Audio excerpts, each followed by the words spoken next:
Okay. So kung titingnan natin, bakit ba nag-exist o umiiral ang iglesia o ang simbahan? Bakit ba umiiral ito? At ano ba yung pangunahing mandato ng iglesia o ng simbahan? So sa Biblia, kung titingnan natin, ang pangunahing mandato niya ay ito ay mag-proclaim ng salita ng Diyos at tumulong sa may hirap o yung tinatawag na benevolence. Yun yung mga mandato niya. At kasama sa mandato ng iglesia ang pagsasama-sama sa pagsamba. At ito yung pinakapangunahing mandato. O ibig sabihin, ito yung pangunahing inuutos sa iglesia na sila ay magsama-sama sa pagsamba. Kung mababalin sa ibang pagtutuon ang iglesia o ang simbahan, ay hindi niya nagagampanan yung kanyang tungkulin o yung utos sa kanya. Sabi nga ng isang manunulat at isang theologian na si Greg Nichols sa kanyang pagtuturo, sa kanyang lecture doon sa doktrina ng iglesia, sabi niya, ipinapakita ng kasaysayan ng iglesia na isa sa mga naging problema ng simbahan ay kapag inaako nito ang mga gawaing hindi ibinigay ni Kristo sa kanya. Kapag nakikialam ito sa gawain at responsibilidad ng pamahalaan o kaya naman ay inaako nito ang gawain ng pamilya at responsibilidad ng mga magulang. Sa paggawa nito, kinukuha ng simbahan ang mga tungkulin hindi naman ipinagkatiwala o inhanda para sa kanya. At ito ay nagiging malaking problema. So ang sinasabi niya, kapag ang iglesia na sa halip na tuunan ang inuutos ng salita ng Diyos, yung pangunahing mandato, at ito yung sama-samang pagsamba, sa halip na ito, dito magbigay ng pansin, ang ginagawa ng iglesia ay kung sila'y nakikialam sa politika. So, merong talagang aktibo, nakikialam. Alam natin sa ating bansa, may ganyang mga relihiyon, talagang aktibo na nakikialam sa politika. So, hindi yan yung mandato natin. Ganon din, may mga simbahan din na aktibo sa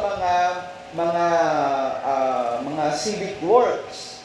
Hindi yun ang pangunahing mandato ng iglesia, kundi ang pangunahing mandato ng iglesia, alagay mo siya ng base. Bawasan mo yung treble. So, pangunahing mandato ng iglesia ay yung sama-samang pagsamba. Kaya ang punto, ang gawain ng simbahan ay dapat makita bilang mga utos o ipinapagawa ng ulo ng iglesia. At sino ba yung ulo ng iglesia? Pag sinabi kong iglesia, hindi ito yung iglesia ni Manalo. Okay? So, ang utos ng ulo ng iglesia na si Kristo. Ano ba yung inuutos niya bilang ulo ng iglesia, ang ating Panginoong Jesucristo? So, ang sinasabi, ang simbahan ay tinawag higit sa lahat upang maging sambayanang sumasamba sa Diyos. So, ito yung dapat ipakita, lalo na sa mundong ito na bumagsak sa kasalanan, na ang simbahan ay nagliliwanag sa pamamaraan na nakikita siya. Kapag araw ng pagsamba, ay sama-sama silang nagtitipon. Kapag araw ng pagtitipon para sa Panginoon, ay naroon sama-sama silang sumasamba. Kaya ang sinasabi natin, para higit sa lahat na dapat na makita. Bakit higit sa lahat bakit sa ganitong kaparaanan na sama-samang sasamba o sumasamba ang mga tao ng Diyos o ang iglesia? Bakit higit sa lahat? Una, ito yung bakit. Una, creational duties. Sabihin, tungkuling ibinigay ng Diyos sa tao mula pa sa paglikha. Pag sinabing creational duties, hindi ito limitado sa mga kumikilala lang sa Diyos at hindi kumikilala sa Diyos. Kundi ito ay sa lahat ng nilikha. Di ba? Kaya nga sa mga salmo, mababasa natin doon na may mga sinabi na lahat ng may hininga, lahat ng may tinig ay sumamba sa Diyos. Kasi lahat tayo, lahat ng nilikha, ito ay tungkuling ibinigay ng Diyos mula sa paglilikha. Halimbawa, sinabi ng Salmo, chapter 95, verse 4 to 5. Sabi doon, nasa kanyang kamay ang mga kalaliman ng lupa, ang mga kataasan ng mga bundok ay kanya rin.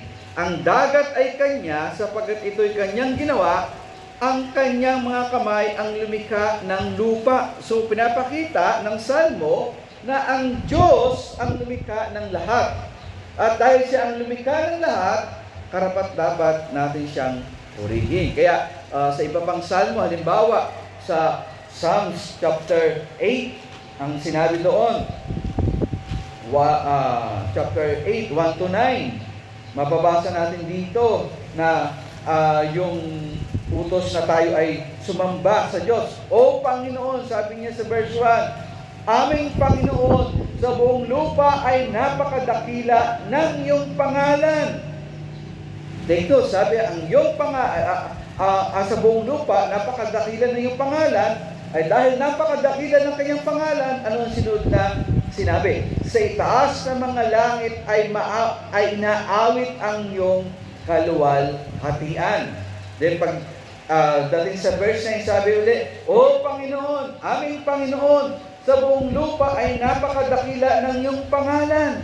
So again, naroon yung pagdadakila ng pangalan ng Panginoon sapagkat siya ang lumikha sa ibabaw at sa lupa, sa lahat ng naririto. Even sa Psalms 100, 103, sinabi din na, purihin mo ang Panginoon, o kaluluwa ko, at lahat ng nasa loob ko, purihin ang kanyang banal na pangalan. So, naroon na bilang mga nilikha ng Diyos, ating pong tungkulin na sambahin siya. Ating tungkulin na siya ay bigyan ng pagdadakila. Kaya, ang punto mga kapatid, muli, bilang mga nilikha, tungkulin natin na sambahin ang ating manlilikha. So, tungkulin po natin yan. Kung magsasabi ka, ayaw kong sumamba sa Diyos, parang sinasabi mo, hindi ka nilikha ng Diyos. Kaya, yung mga tao na hindi kumikilala sa Diyos, bakit wala silang pagpapahalaga sa pagsamba? Sapagkat, paano sila sasamba sa isang Diyos na hindi nila kilala?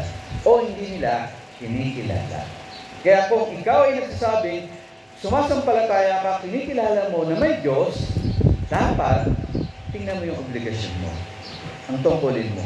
Bilang nilikha niya, ang sinasabi ng salita ng Diyos, sambahin mo siya. Pangalawa, bakit higit sa lahat na dapat pagbigyan ng pansin itong mandatong ito sa iglesia, itong pagsamba? Nakita natin dahil creational duties. Pangalawa, dahil ito'y moral duties o religious.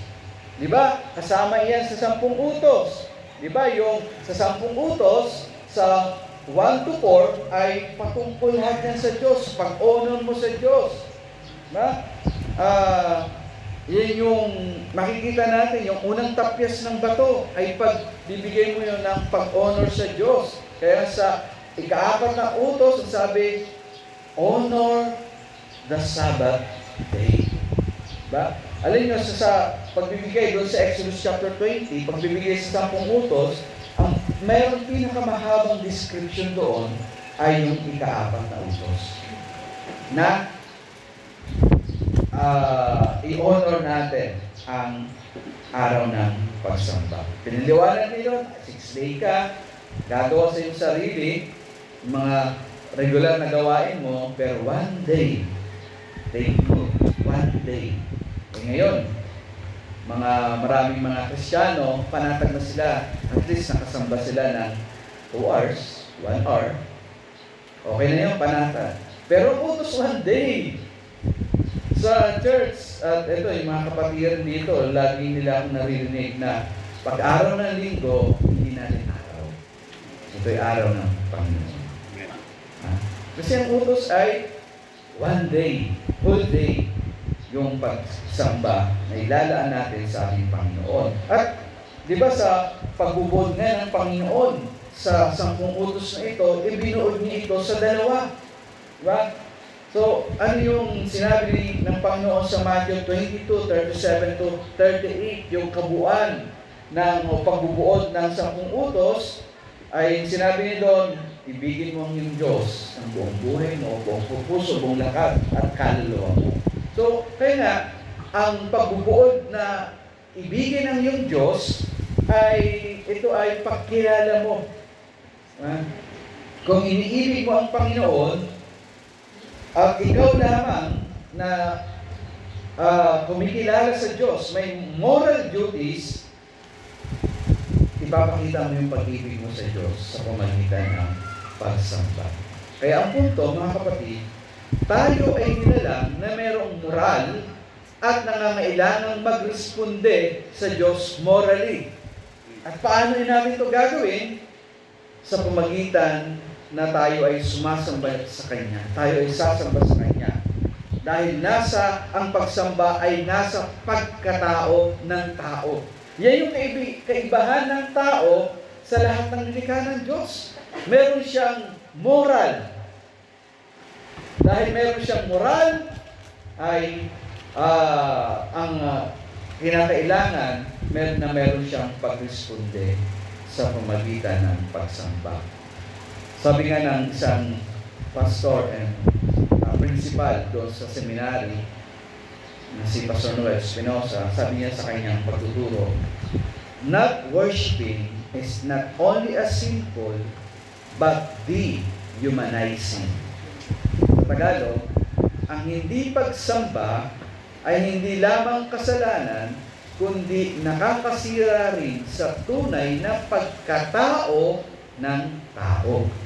Dahil ang totoong tao, ang sinasabi niya, ay dapat tumutugon morally sa Diyos sa pamagitan ng pagsamba. So, yan yung dapat. Dahil hindi iniutos sa mga aso o ibang hayop na sumamba sila. Hindi iniutos yun. Kanya inutos sa tao. Sinabi sa Salmo, lahat ng may tinig, lahat ng may hininga ay sumamba. So, kaya ang pagsamba ay inaasahan sa lahat ng tao. Kaya nga, sinabi dito, kapag tayo ay hindi sumasamba, hindi lang tayo nagkakasala, kundi, ang sinasabi niya, ay pagwawala sa pagkatao ng tao. So, yun yung makikita natin. So, sinisira natin yung tunay na pagkatao ng tao dahil hindi nga tayo sumasamba. Then pangatlo, bakit higit sa lahat, hindi lang creational duties, hindi lang moral duties, kundi redemptive obligation. O dahil nga tayo bilang lalo na ito doon sa mga nakasumpong, ito yung mga nagsasabing mananampalataya na, nagpasakop na sa pag-aari ng Panginoong Hesus. Ito yun sila. At ito yung pinakamahalagang dahilan kung bakit tayo sumasamba sa Diyos. Yes, maraming tao hindi kumikilala sa Diyos. Kahit nga nagsasabi kumikilala sa Diyos, hindi sumasamba. Medyo okay pa yun. Yes, tayo ay may moral na dapat mag-responde morally, pero minsan nga, hindi tayo nagagawa yun. Pero, hindi normal sa isang nagsasabing mananampalataya na o sumampalataya na sa Panginoon na nagpapabaya sa pagsamba. Dahil ito yung pinakamataas at mahalagang dahilan kung bakit ka sasamba sa Diyos. Dahil sa kanyang pagliligtas sa atin. Sinabi nga ni Pablo sa Efeso, chapter 1. Sahin po natin. Sino po ang babasa? Efeso, chapter 1, verse 3. Chapter 1, verse 3. Purihin nawa ang Diyos at Ama ng ating Panginoong Jesucristo, na siyang nagpapala sa atin kay Kristo ng bawat pagpapalang espiritual sa sangkalangitan. Okay, tingnan nyo, sinabi dito ni Pablo, purihin nawa ang Diyos. So, dahil sa ginawa ng ating Diyos Ama sa pamagitan ng ating Panginoong Jesucristo na nagpala sa atin sa mga pagpapala espiritual. At kung susundan pa natin, binanggit dyan yung mga pagpapalang espiritual na nakamta natin. At dahil sa nakamta natin, ay sinabi, purihin nawa ang Diyos. Purihin natin siya. Kaya nga, ang pagsamba, ang agarang bunga ng pagpapala ng kaligtasan.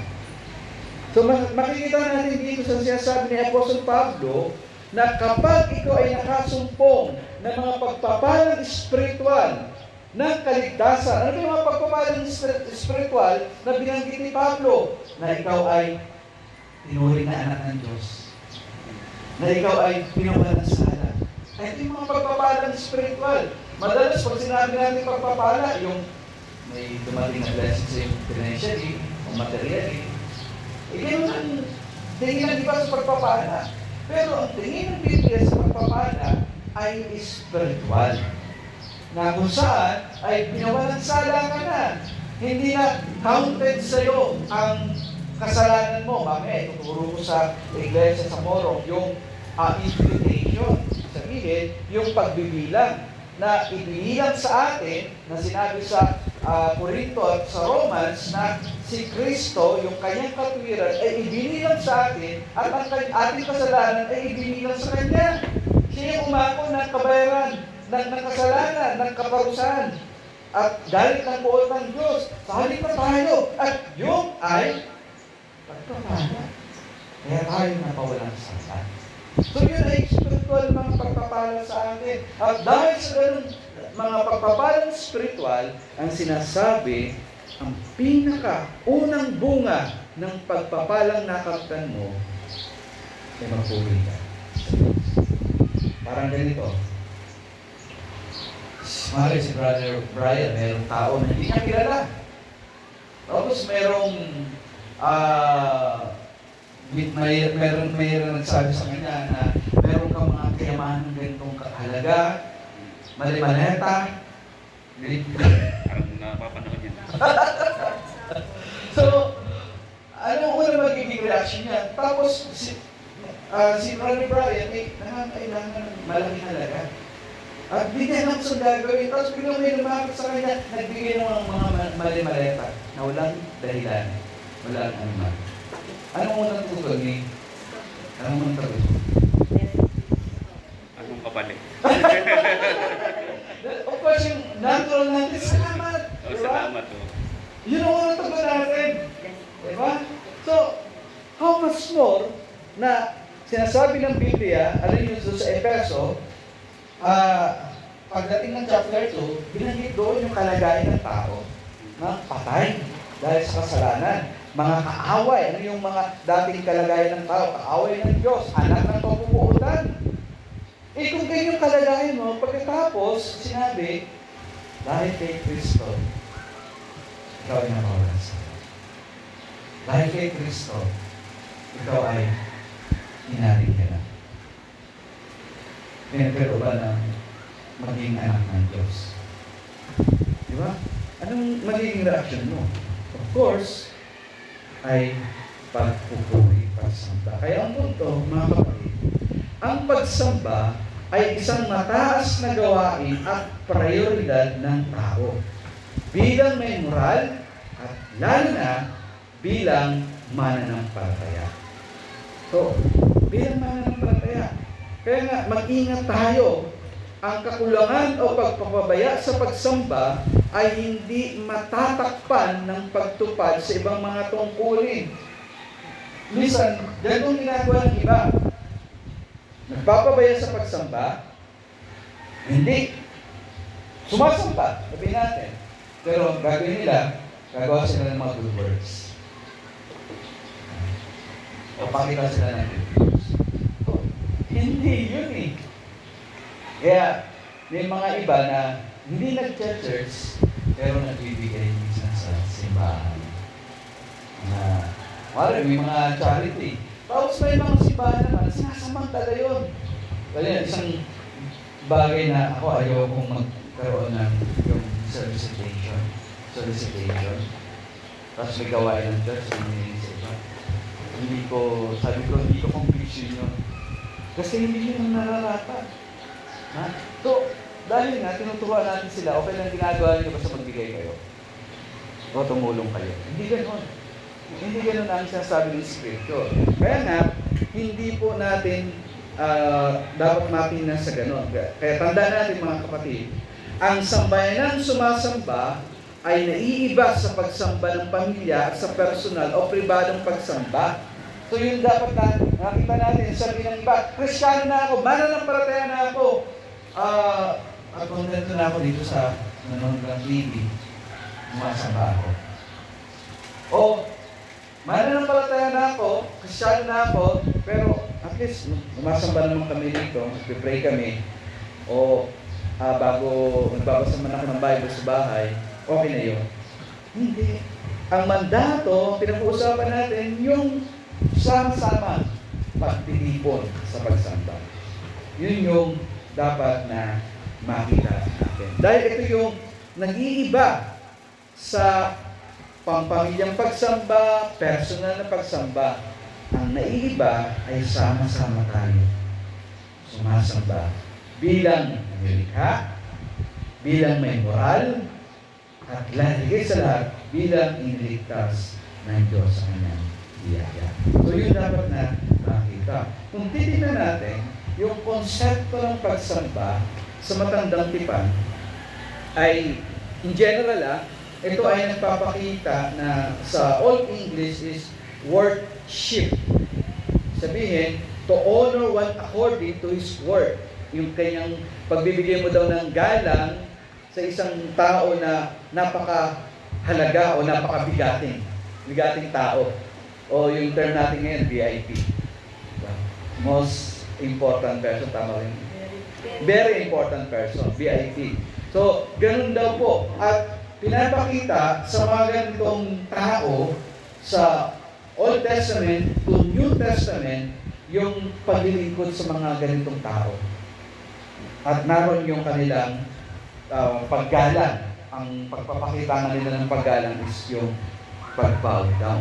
Kaya nga, ang pangunahing tugon, ang pagsamba ay pangunahing tugon, hindi likha ng tao, ito ay tumutugon sa kaalaman ng tao tungkol sa Diyos. Kaya sa ganito, yung pagsamba, yung worship, dahil hindi ito dahil inusa mong gawin lang o natutunan mong gawin, kundi yung worship is nakita mo yung kahalagahan. Nakita mo itong tao na to, itong patutungkulan mo ng pagsamba ay napakadakila, napakagalang-galang, napakadakila. Kaya naroon yung pagbibigay mo ng paggalang. Kaya ang punto, ang sumasamba sa Diyos ay ang magbigay sa Kanya ng karangalan ayon sa Kanyang itinakda at kung sino siya na may tamang spiritual na saloobin. Ibig sabihin, ang sinasabi lang natin, so, bibigyan siya ng karangalan, hindi lang dahil sa kanyang gawa, kundi dahil kung sino siya. So, madalas iba yung napapanood natin, manalalaman natin mga awarding. Ang pagbibigay ng awarding ayon dun sa kanyang achievement. Diba? yung achievement niya. Depende, kahit na minsan hindi naman right person, sabi natin yung may mga ugali siya. Diba? Hindi yun sa kanyang character, kundi yung kanyang achievement. Pero ang sinasabi dito, bakit tayo magbibigay ng worship sa Diyos? Kasi kung sino siya at anong gawa niya. Anong gawa niya. So, gano'n. Sabi nga ni Edmund Clowney sa kanyang libro na The Church, sa page 113, sabi niya, ang pagsamba ay hindi isang kakayahang likha ng imahinasyon na kayang bumuo ng sariling kasyasyang paraan ng pagpapahayag ng relihiyosong damdamin, hindi maaaring ilarawan ng pagsamba o relihiyon ng hiwalay sa Diyos. Sapagkat ang pagsamba ay tugon ng nilalang sa inihayag na kalulatian ng lumikha. Kapag ang ganap na pagtalima at pag-aalay ng pagsamba ay ibinibigay sa anumang mas mababang Diyos, nasisira ang tunay na kahulugan nito. Ang ganitong pagbaluktot ang nagsisimula ng pababang pagkahulog ng idolatriya na tinutukoy ng apostol sa Roma chapter 1 verse 18 to 32. Nagiging bulok ang pagsamba hindi muna sa mga immoral na gawain o ritual ng karahasan, kundi sa mismong sandali na tumatanggi ang tao na kilalanin ng tanging isa na karapat-dapat sa ganap, lubos at hindi na mababawi pang alay ng pag-aalay ng sarili. So, ang sinasabi niya dito, na ang pagsamba, diba, yung worship, ay dapat doon sa talagang higit na nakatataas na personalidad, di ba? Higit nakakataas, isang dakila. Pero nasisira doon yung pagsamba kung sa halip na itong mas dakilang sasambahin ay yung mas bababa ang sinasamba. At totoo ito, na binanggit niya dito yung sinabi ni Pablo sa Romans. Na sinabi sa Romans, imbis na sambahin, kilalanin nila ang lumikha, ano sinabi ni Pablo? Mas kinilala pa nila yung mga nilikha. So, imbis na sambahin ng tao ang karapat-dapat at tunay na Diyos, ang makapangyarihan at dakilang Diyos, anong sinasamba ng tao? Yung mga nilikha, mga image, larawan, o hindi lang yun. Kahit yung mga bagay, nandiyan yung trabaho. Sinasamba ng marami ngayon ang trabaho. Sinasamba ngayon ng marami ang karir. Diba? Sinasamba ng marami ngayon yung mga posisyon. Diba? Kaya nga, kahit anong gawin, makamtan lang yung mga posisyon. So, ganun ang ginagawa ng tao na hindi naman karapat-dapat sambahin. Pero sinasamba. Doon nasisira yung pagsamba. At hindi lang na nasisira yung pagsamba, kundi sa larangan ng pagsamba, meron ding pagsamba na karapat-dapat sa Diyos at meron ding pagsamba na hindi karapat-dapat sa Diyos. Okay, Sir Patty, kung pupunta ka sa Malacanang, harap ka sa Presidente, sino ang nagsasabi ng mga protocol? Ikaw o sila? Sila. Bakit sila? Hindi ikaw.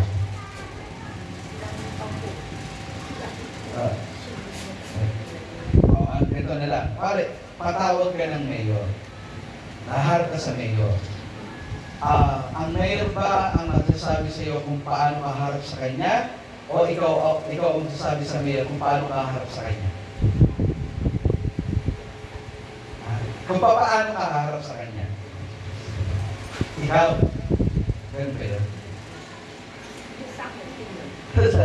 So, yung natural ay, of course, lalo na yung mataas, sabihin natin, yung ginamit ko kami ng term, VIP, ay sino yung magsasabi ng mga protocol? Kung paano kaharap kailangan, may dress code yan, tapos ganitong oras, di ba? Meron. So, dahil ikaw ay harap sa isang kilala, mataas na opisyal, o kilalang mataas na leader, so siya yung magsasabi, hindi ikaw ang masusunod. Pero, sa usapin ng pagsamba, madalas ganyan.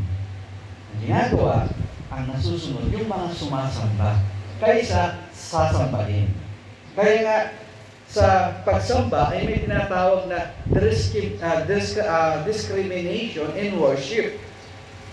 Sa ganito ay tinatanggihan ng Diyos yung mga karapat-dapat na yung hindi katanggap-tanggap na pagsamba at yung katanggap-tanggap na pagsamba. So sabi nga ni Isaiah chapter 29 verse 13, sinabi niya doon, at sinabi ng Panginoon, sapagkat ang bayang ito ay lumapit sa pamagitan ng kanilang bibig at pinupurihan ako ng kanilang labi, samantalang malayo ang kanilang puso sa akin at ang kanilang takot sa akin ay utos ng mga tao na natutuhan sa pamagitan ng pagsasalo-salo. So sinasabi dito ni Isaiah, ito mga bayang ito lumalapit sa akin sa pamagitan ng kanilang bibig, pero malayo sa akin. Gumagawa sila, sinusunod nila yung mga kaparaanan ng tao, inutos ng tao, hindi yung utos niya.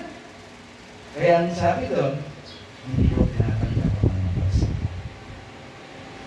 So, sa pagsamba, meron pong binigay ang Diyos na karapat-dapat at tangi lamang na dapat sabay na pagsamba. At ano yun? Yung karapat-dapat na pagsamba na tinuro ng salita ng Diyos, kung ano yung ayon sa sinabi ng salita ng Diyos. Wala tayong idadagdag. Meron mga uri ng pagsamba ngayon ay gagawin ko naman dito sa Panginoon. Sasayaw ako, magpe-present ako, pero gagawin ko sa Panginoon, para sa Panginoon naman to. Pero ang tanong,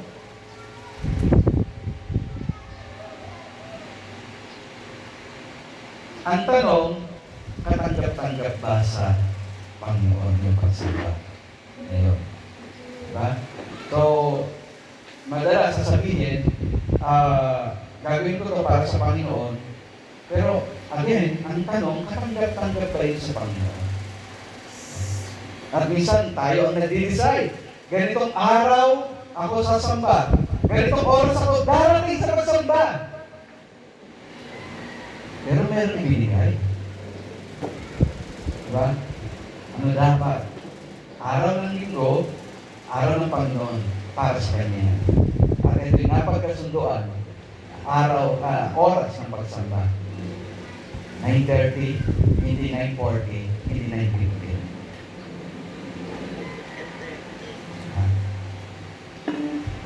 May binigay.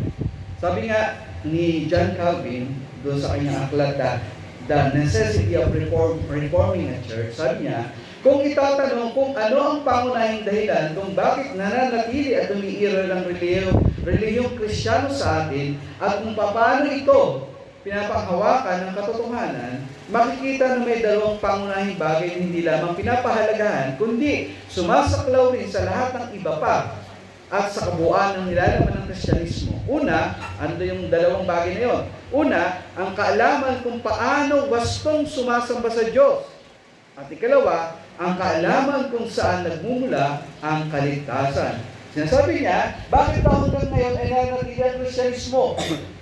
Dahil nga sa dalawang bagay na ito. Na yung wastong pagsamba sa Diyos at kung wastong kaalaman patungkol sa kaligtasan. Kaya ang punto mga kapatid, hindi sapat na umasa lang sa layuning ginawa natin ang isang bagay para sa Panginoon. Ang mahalaga ay kung ito ba ay katanggap-tanggap sa Kanya. Sapagkat meron siyang dinidiscriminate sa pagsamba. Sabihin, meron siyang tinatanggap na pagsamba at meron siyang tinatanggihan na pagsamba. Lalo na kung ito ay self-centered. Katulad, alala ko tuloy, hindi ko pa naunawaan talaga yung pagtuturo at sinasabi ng salita ng Diyos. Sa Cavite, nasa Cavite pa ako nun, sabi sa akin, ni Papa Pastor, sabi, brother, siguro masaya ang aming pagsamba kung meron tayong drum set. Kasi ganda ng tutugan. Kung may drum set. So, it means yung kasiyahan ng pagsamba nakadepende sa ganda ng musika at tugtog ng drum set. Pero remember, Sino ba yung ating sinasamba? Yung drum set? Yung ganda ng musika? Ang sinasamba natin ay ang Diyos. Ang Diyos. So, sa ganung atmosphere, kapag maganda, masyadong komportable ang lahat, hindi natin mararamdaman kung yung pagkilos ng presensya ng Diyos ay nasa atin. Hindi natin mararamdaman. Kasi masyado tayong overwhelmed ng tugtugan, ng sayawan. Masyado tayong overwhelmed. Palakpakan. Hindi natin mararamdaman na parang dry. Diba? At dahil doon, hindi tayo maninig doon sa Panginoon. Basta magaling nagsusunglit, napapasayaw niya mga tao. Okay na yun. So hindi gano'n ang sinasabi ng katanggap-tanggap na pagsamba. Then, kaya nga, ang inaano natin ay dapat meron tayong corporate worship, sama-samang pagsamba, sama-samang nagkakatipon ng kanyang bayan, ng mga tinubos ng Panginoon. Kaya ang pagsamba ay paglapit ng tao sa Diyos at paglapit ng Diyos sa kanyang tao. Subalit, ayon sa kanyang kalooban. Ayon sa kanyang kalooban. So, meron pa sana akong i-discuss, pero ganun na lang. Nag-read na tayo. Medyo particular ako sa oras. May question ba kayo?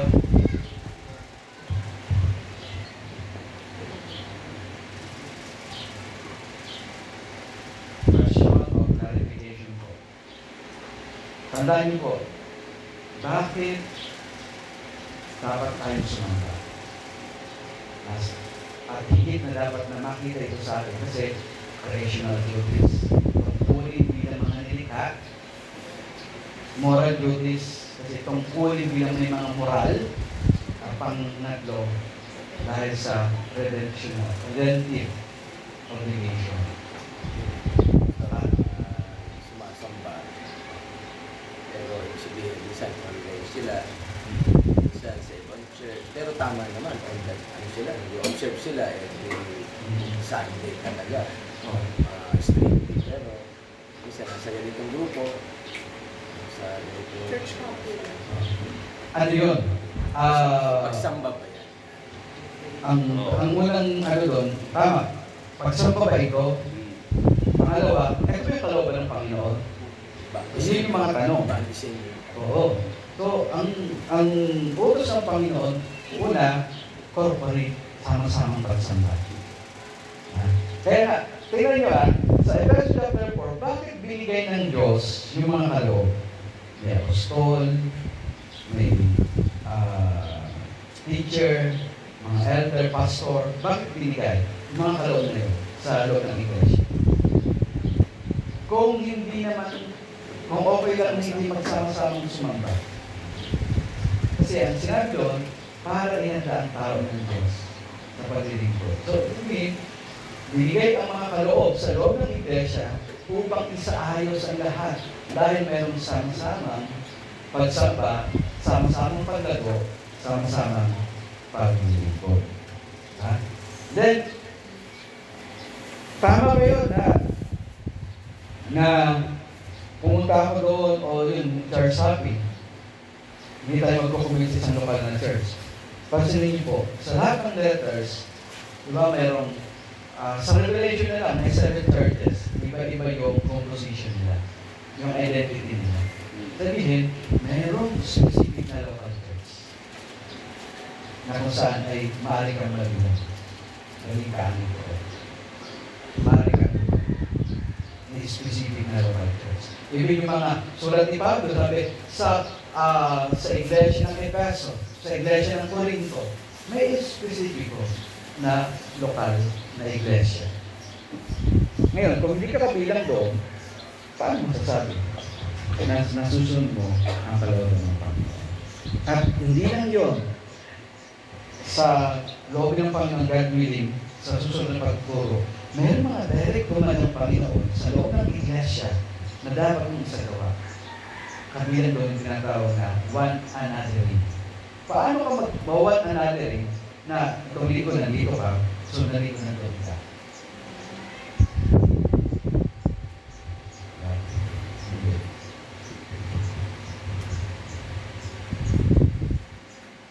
At minsan na yung titingnan natin yung gathering for corporate worship as a New Testament Global Church. Sinasabi lang, is loving. Bakit daw po yung gathering for corporate worship as a New Testament is loving? Dahil ito ay nagpapakita bilang pampalakas loob sa iba. Bilang isang gawa ng pagpapako sa sarili o self-crucifixion. So, dito to sa second part ng aking lecture. Part 2. Next week yan. So may clarification? Tanong? So, okay. Kung wala na po, tayo po ay manalangin. O Diyos namin, salamat po sa pag-aaral na iyong salita, ang mga katotohanan ng iyong salita.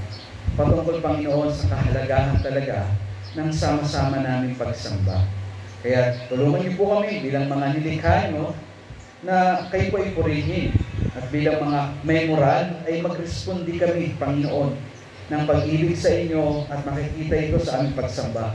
At lalo na bilang mga iniligtas niyo mula sa pagkaibig sa kasalanan at sa darating na hatol ng Diyos ang maging bunga ng mga pagpapalang nakamtan po namin ng kaligtasan ay sumamba sa iyo. Sana nga po, tulungan niyo po kami sa bagay na ito. Kaya sa ito na yung pinagkakatiwala ang pagsambang ito sa tayong pangalan ng Panginoon Jesus.